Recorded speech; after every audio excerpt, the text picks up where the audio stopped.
Well, good morning. I'd like to take the opportunity to sincerely thank Jen and Ben, and Mia and Seal for the opportunity to share some reflections about my mate Jeremy today. I acknowledge the traditional owners of the country that you are all gathered on this morning.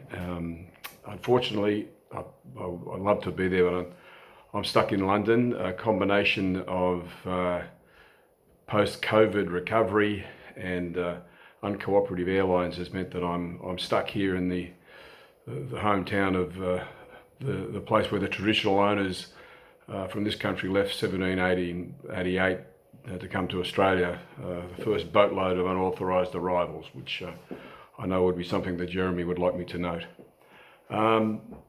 It is a real privilege to have a few words to say. I've known Jeremy for over 30 years. We were mates.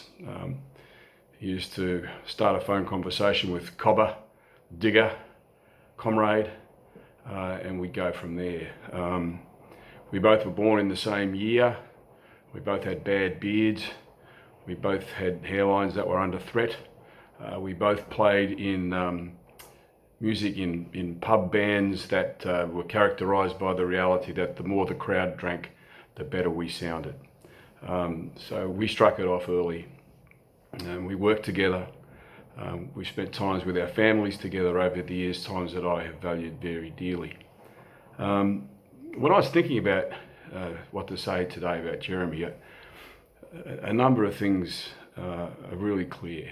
I mean, he was comfortable in the boardrooms of the big cities on the planet. He was comfortable at the United Nations. He was comfortable talking to presidents and prime ministers, and he was comfortable talking to the oyster farmers in the back bar of the Brooklyn Hotel where I live. He was a man without airs, but by God, he had a lot of grace. He was a man of dignity and humility, and one of the really great leaders, you know. I used to say to him, "Comrade, I think you're a bit of a clairvoyant." And he would say, "What are you talking about?" And I said, "Because you can see things the rest of us can't before they're about to happen."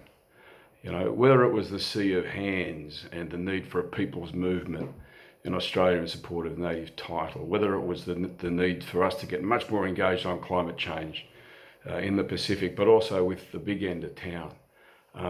He saw things before they needed to happen. And moreover, he had the capacity to lead other people. And he did it in a calm way. You know, like I was talking to Jen the other day, and I can still hear his voice from East Timor when the siege was going on. You know, that same calm Jeremy voice that would be, you know, as if he was just describing an afternoon walk around the block with Andrew Hewitt. There was a sense of we could rely on Jeremy, you know, and I always found that if I ran ideas past him, he could add something to it or push you a bit further in a very gentle way.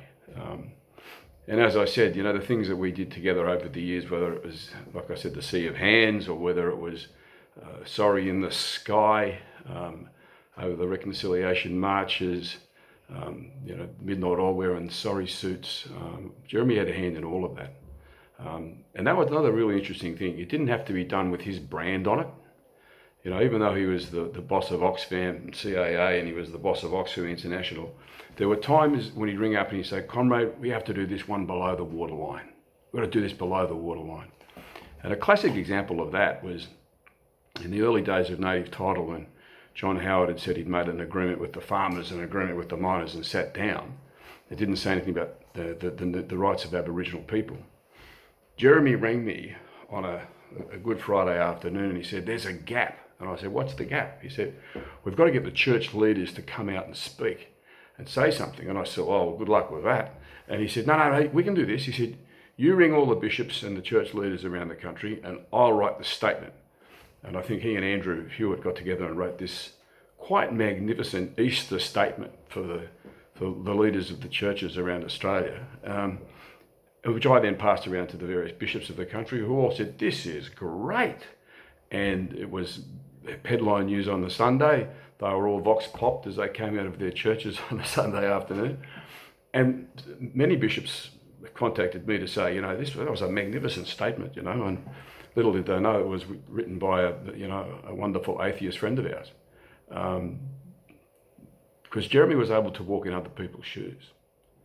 And it's a quality that's so rare in the world, Barack Obama used to often say, the arc of history is long, but it bends towards justice. What he didn't say is you need people to do the bending. And what he didn't say is you need people to organise the people to do the bending. Jeremy did both of those things through his leadership at Oxfam, through his friendship.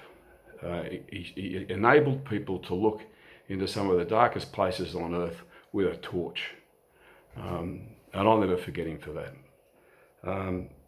Another thing on a very personal note, some of you may be aware that last year my eldest daughter, Kate, died of bowel cancer 4 weeks after giving birth to her second son. Now, given the situation that Jeremy was in then, and the situation that he's faced since then in the last 15 months, he was constantly calling. He was never, ever reflecting on his own situation, but was really trying to help me and my family through what was probably, or is, frankly, the worst experience of our lives. I have never been filled with more admiration for anyone than I was for Jeremy through that period. And when I saw him just a few weeks ago in Melbourne, I thanked him for that. And he just sort of fobbed it off and said, we're mates, And we are, and we forever will be. I reflect at a time like this that this is the end of a life, but it certainly isn't the end of a relationship. And the relationships that Jeremy has built in Australia and internationally, with presidents, prime ministers and ordinary people, is a testimony to the wonderful life that he's led and the legacy that he leaves behind. And none of that is more magnificent than in his love for Jen and Ben and Mia and Seal, and the love that you guys extended to him in the years of his life. He'll always be my mate, collar, digger, comrade. I will miss you, but brother, I'm going to love you forever. Rest in peace, my friend.